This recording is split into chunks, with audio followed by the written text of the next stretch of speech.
Assalamualaikum warahmatullahi wabarakatuh. Salam sejahtera bagi kita semua. Waalaikumsalam warahmatullahi wabarakatuh. Di sini kami dari kelompok 6 akan menjalankan atau mengadakan sesi debat yang dengan topik pemerintah memilih PJ kepala daerah yang berasal dari TNI atau Polri aktif. Sebelum memasuki sesi debat, izinkan kami untuk memperkenalkan diri dimulai dari tim pro.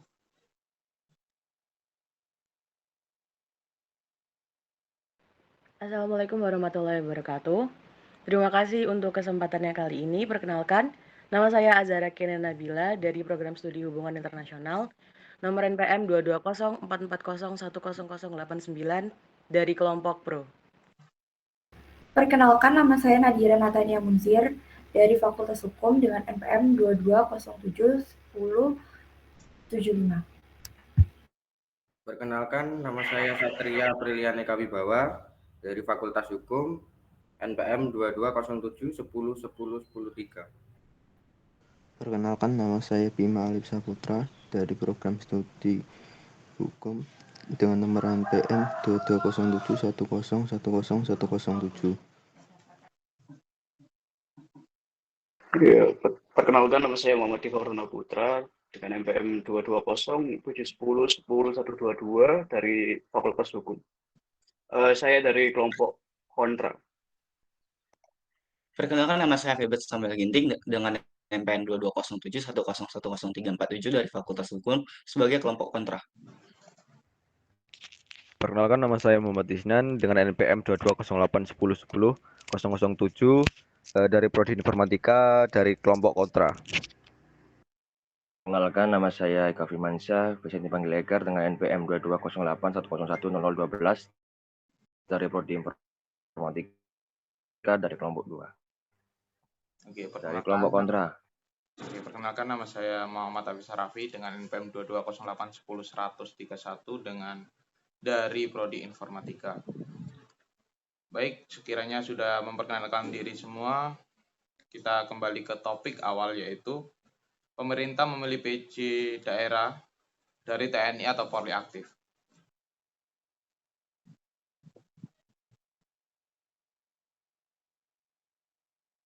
Sebagaimana bisa kita ketahui, sudah kita baca-baca, dari 272 kepala daerah bakal habis masa jabatannya jelang tahun 2024.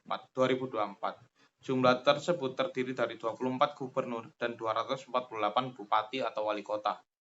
Dari angka tersebut, 101 kepala daerah akan lengser di kursi kepemimpinannya pada tahun 2022 ini. Dan sisanya di 2023. Jadi tidak ada yang sampai di tahun 2024. Nah, di tahun 2023 sampai 2024 ini, Indonesia mengalami kekosongan kursi yang cukup banyak. Oleh karena itu, merujuk ke Undang-Undang Nomor 10 Tahun 2016 tentang Pilkada, kekosongan jabatan gubernur akan diisi oleh pejabat gubernur yang berasal dari jabatan pimpinan tinggi madya sampai dengan dilantiknya gubernur definitif. Nah, di sini di pernyataan tersebut atau undang-undang tersebut menimbulkan pro dan kontra di Indonesia ini cukup lama. Nah, kita akan membahas atau mendebatkan itu. Semoga di debat ini kita mendapat solusi yang cukup bisa mewakilkan satu Indonesia. Baik, dari tim pro silakan. Baik, terima kasih atas pembukaannya. Saya dari tim Pro akan mengemukakan pendapat saya tentang topik kali ini, yaitu pemilihan pejabat daerah dari anggota TNI dan Polri. Oke, sebelumnya pemilihan pejabat daerah yang berasal dari TNI atau Polri, dalam istilah lain dui fungsi ABRI, sudah dilegalkan oleh mantan Presiden Indonesia pada tahun 1982 melalui Undang-Undang Nomor 20 tahun 1982. Nah, dui fungsi ABRI ini merupakan sebuah konsep dan kebijakan politik yang mana mengatur fungsi ABRI dalam tatanan kehidupan bernegara. Seperti namanya, dui fungsi yaitu selain menjalankan peran sebagai kekuatan bertahan di Indonesia, ABRI juga menjalankan tugas sebagai pengatur negara. Untuk proses pemilu atau pemilu kada yang panjang biasanya menyebabkan konflik-konflik yang sulit untuk diakhiri. Salah satunya konflik mengenai kekosongan kekuasaan saat kepala daerah sedang berada dalam proses pemilihan umum. Selama proses itu, seorang pemimpin maka akan terjadi suatu kekosongan kekuasaan yang berakibat pada pemerintahan. Nah, hal tersebut mengharuskan Menteri Dalam Negeri untuk sigap mempersiapkan seorang untuk menjadi pelaksana tugas untuk menempati jabatan tinggi yang sedang kosong itu. Kebijakan ini dibuat agar efektif dalam proses pergantian kekuasaan sementara. Itu saja dari saya, terima kasih. Baik, terima kasih dari Azhara dengan pendapatnya yang sudah dikemukakan. Silakan yang kedua dari tim kontra. Ya, saya dari pembicara tim kontra Muhammad Dika Putra ingin menyampaikan pendapat saya. Penunjukan perwira TNI atau Polri aktif sebagai penjabat bupati atau kota dipandang sebagai presiden buruk yang akan membangkitkan kembali dui fungsi TNI. Kita tahu sangat jelas dui fungsi ini melanggar reformasi yang kita gandang-gandangkan di tahun 98. Sudah jelas hukumnya pada putusan MK, Mahkamah Konstitusi, yang menyebut anggota TNI dan Polri aktif dilarang menjadi penjabat kepala daerah. Ini tercantum pada putusan MK nomor 67 tahun 2021, nomor 15 tahun 2022, serta nomor 18 tahun 2022. Penunjukan perwira TNI atau Polri sebagai penyelenggara pemerintahan daerah sama saja tak diubahnya dui fungsi ABRI selama 30 tahun pemerintahan Soeharto di era Orde Baru. Dan menurut saya, jika dui fungsi ini kembali terrealisasi, akan berdampak pada penurunnya nilai demokrasi dan mempersempit ruang demokrasi di tanah air tercinta ini. Ya, segitu saja dari saya. Makasih. Terima kasih dari Mas Diva tadi sudah menyampaikan data-data yang sudah bisa jelas untuk kita olah. Selanjutnya dari tim Pro, silakan. Oke, aku mau ngambil contoh mengapa kita butuh PJ dari seorang TNI atau Polri.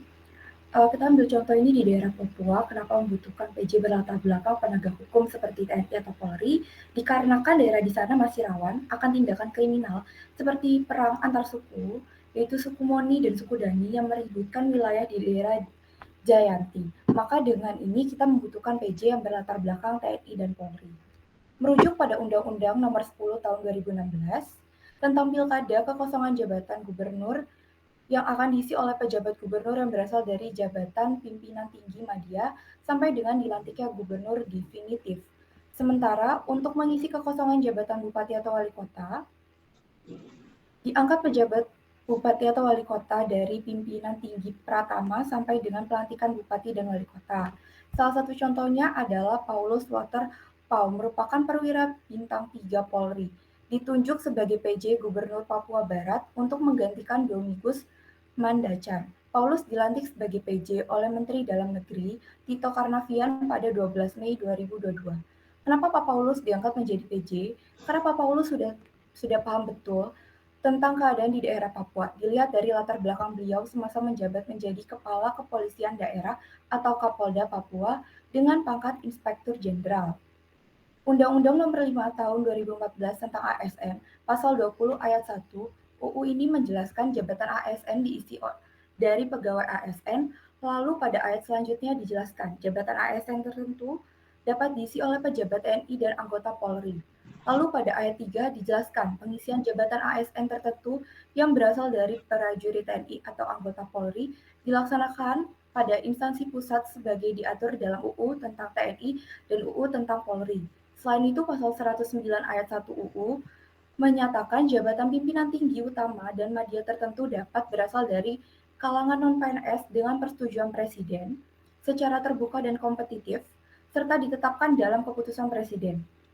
Lalu pada ayat 2 berbunyi jabatan pimpinan tertinggi dapat diisi oleh prajurit TNI atau anggota Polri setelah mengundurkan diri dari dinas aktif apabila dibutuhkan dan sesuai dengan kompetensi yang ditetapkan melalui proses acara terbuka dan kompetitif.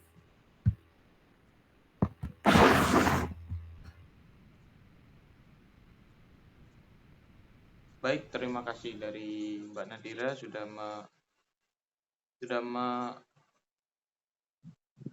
menjelaskan apa saja yang atau memberikan contoh gimana positifnya dari penunjukan PJ dari TNI atau Polri aktif. Dilanjut dari tim kontra yang kedua, silahkan.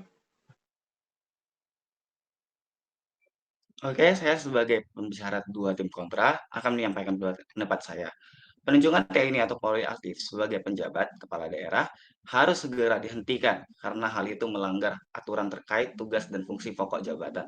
Pada pasal 47 ayat 1 Undang-Undang TNI sendiri disebutkan prajurit hanya dapat menduduki jabatan sipil setelah mengundurkan diri atau pensiun dari dinas aktif keprajuritan. Prajurit TNI hanya dapat menduduki jabatan pada kantor yang membidangi koordinator bidang politik dan keamanan negara, pertahanan negara, sekretaris militer presiden, intelijen presiden, sandi negara, lembaga ketahanan nasional, dewan pertahanan nasional, search and rescue nasional, narkotika nasional, dan Mahkamah Agung. Dalam Undang-Undang Polri juga pada pasal 28 disebutkan anggota kepolisian negara Republik Indonesia dapat menduduki jabatan di luar kepolisian setelah mengundurkan diri atau pensiun dari dinas kepolisian. Jabatan di luar kepolisian dimaksud adalah jabatan yang tidak mempunyai sangkut paut dengan kepolisian atau tidak berdasarkan penugasan dari Kepala Polri. Sekian pendapat saya, terima kasih.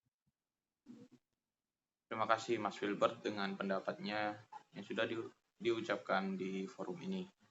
Untuk yang kelima yaitu kesempatan untuk tim kontra. Silahkan, tim pro. Silahkan tim pro. Oke, terima kasih atas kesempatan yang diberikan. Di sini saya akan memperkuat argumen-argumen dari teman-teman saya yang tadi yang pro. Pemerintah menunjuk kalangan Polri TNI karena pemerintah sudah mendata jumlah ASN yang akan menduduki kekosongan jabatan itu dirasa masih kekurangan orang. Maka dari itu pemerintah menunjuk beberapa kalangan TNI atau Polri untuk ikut serta dalam mengisi kekosongan jabatan tersebut. Pemerintah melakukan penunjukan kepada kalangan TNI Polri dengan dalih dasar hukum yang pasti, yaitu UU Nomor 34 Tahun 2004 tentang TNI, yang berisi TNI dan Polri tidak boleh bekerja di luar institusi TNI kecuali di 10 institusi kementerian lembaga. Dalil tersebut diperkuat dengan pasal 20 UU Nomor 5 Tahun 2014 tentang aparatur sipil negara. Di dalam pasal itu disebutkan bahwa anggota TNI dan Polri diperbolehkan bertugas di birokrasi sipil asal diberi jabatan struktural yang selaras dengan tugasnya serta disusul oleh peraturan pemerintah nomor 11 tahun 2017 di mana di situ disebutkan TNI Polri boleh menduduki jabatan sipil tertentu yang setara tugasnya dan struktural. Baik, terima kasih. Baik, terima kasih Mas Satria dengan pendapatnya yang sudah diucapkan. Silakan saya beri kesempatan kepada tim kontra yang ketiga.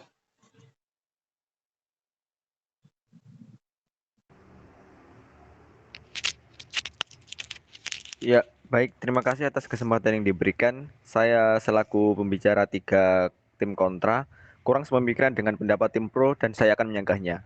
Di sini saya akan menyebutkan beberapa pasal dari 3 instansi negara yang memperkuat argumen saya. Dalam Undang-Undang ASN disebutkan bahwa jabatan pimpinan tinggi dapat diisi oleh prajurit TNI Polri setelah mengundurkan diri dari dinas aktif apabila dibutuhkan dan sesuai dengan kompetensi yang ditetapkan melalui proses secara terbuka dan kompetitif.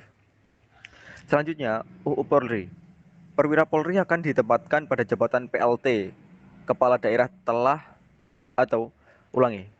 jabatan PLT Kepala Daerah jelas menyalahi UU tersebut, yaitu yang berbunyi dalam pasal 28 ayat 3 disebutkan bahwa anggota kepolisian negara Republik Indonesia dapat menduduki jabatan di luar kepolisian setelah mengundurkan diri atau pensiun dari dinas kepolisian.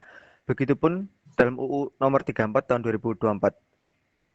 Tahun 2004 tentang Tentara Nasional Indonesia, pasal 47 ayat 1, menyebutkan bahwa prajurit hanya dapat menduduki jabatan sipil setelah mengundurkan diri atau pensiun dari dinas aktif keprajuritan. Saya rasa penempatan TNI aktif sebagai pejabat kepala daerah hanya akan melecehkan semangat reformasi dan menghidupkan dua fungsi TNI.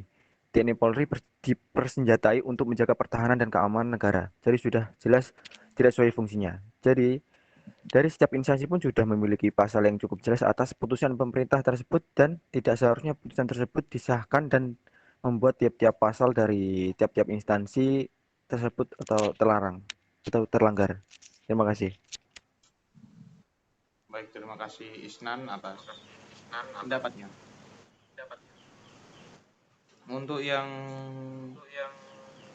pro, silakan saya kasih kesempatan untuk pembicara keempat.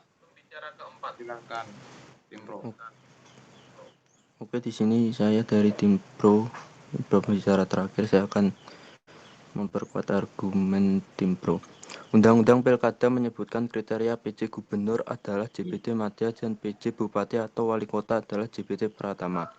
Jadi siapapun yang menduduki jabatan JBT Madya atau Pratama memiliki kesempatan yang sama untuk dipilih sebagai PJ Gubernur atau PJ Bupati atau Wali Kota.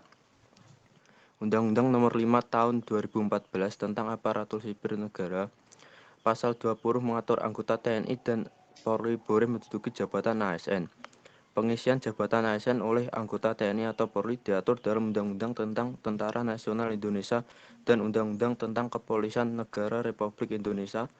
Anggota Polri aktif juga dapat menjabat sebagai JBT Madya di instansi pemerintahan sejauh bidang tugasnya berkesesuaian dengan bidang tugas di Polri dan mengikuti seleksi terbuka. Sedangkan untuk anggota TNI aktif hanya dapat menduduki jabatan JBT Madya pada instansi di mana anggota TNI tersebut diperbolehkan. Putusan MK nomor 15/2022 menyatakan anggota TNI dan Polri aktif yang menjabat sebagai JBT Madya atau JBT Pratama di luar institusi TNI atau Polri pada 10 institusi kementerian atau lembaga, misalnya di Kemenko Polhukam, di BIN, di BNN, di BNPT, dan lain-lain, diperbolehkan menjadi PJ Gubernur dan PJ Bupati atau Wali Kota. Kemudian ini disusul oleh Peraturan Pemerintah Nomor 11 Tahun 2017, di mana di situ disebutkan TNI atau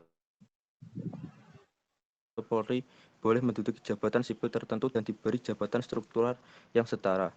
Dalam putusan MK itu mengatakan dua hal. Satu, TNI dan Polri tidak boleh bekerja di institusi sipil terkecuali dalam 10 institusi kementerian atau lembaga yang selama ini sudah diatur.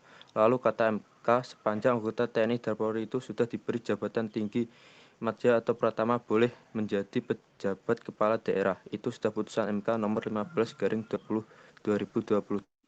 Sekian dari saya, tim pro. Oke, itu penutup dari tim pro. Silakan dari tim kontra untuk diberikan pendapatnya. Silakan. Baik, terima kasih atas kesempatannya. Di sini saya akan menyanggah atau tidak setuju dengan semua argumen telah disampaikan oleh pihak pro. Mengapa? Karena apabila pemerintahan memilih PJ kepala daerah yang berasal dari TNI atau Polri yang masih aktif, ini adalah sebuah presiden buruk, di mana akan mengembalikan Indonesia pada era dui fungsi ABRI pada masa Orde Baru dan memperkuat kontrol pemerintahan pusat ke pemerintahan daerah. Ditanya itu dikutip dari bbc.com, Direktur Pusat Studi Konstitusi atau Pusaku sekaligus dosen hukum tata negara Fakultas Hukum Universitas Andalas Ferry Amsari menegaskan bahwa pengangkatan anggota TNI atau Polri yang masih aktif itu bertentangan dengan sejumlah aturan atau regulasi, yakni yang pertama bertentangan dengan UUD 1945, kedua putusan Mahkamah Konstitusi, yang terakhir yaitu Undang-Undang dan Undang-Undang TNI atau Undang-Undang Kepolisian itu sendiri. Ditanya itu saya beri perkuat argumen. Penunjukan PJ dari unsur TNI atau Polri itu menyalahi Undang-Undang Nomor 34 Tahun 2004, di mana TNI Polri yang profesional itu adalah TNI yang terlatih, dipersenjatai lengkap dan tunduk pada otoritas sipil. Yang kedua, kalau dilihat dari fungsinya, TNI atau Polri lebih pada fungsi pertahanan negara. Jadi secara ilmu yang didapatkan TNI akan lebih banyak mendapatkan ilmu pertahanan daripada ilmu pemerintahan dan birokrasi. Sekian, terima kasih. Baik, untuk tim pro karena sudah habis, saya lanjut di tim kontra, yaitu saya sendiri. Di sini saya ingin bersifat netral sebagai moderator dan juga bersifat profesional untuk menjadi tim kontra. Di sini saya mengutarakan pendapat saya, di mana cukup satu saja, yaitu bahayanya dui fungsi ABRI Jadi sudah terjadi pada tahun 98 itu di fungsi ABRI itu sangat kuat di situ. Jadi ABRI yang atau TNI atau Polri aktif yang menjabat juga menjadi pengurus negara. Nah, di situ saya tekankan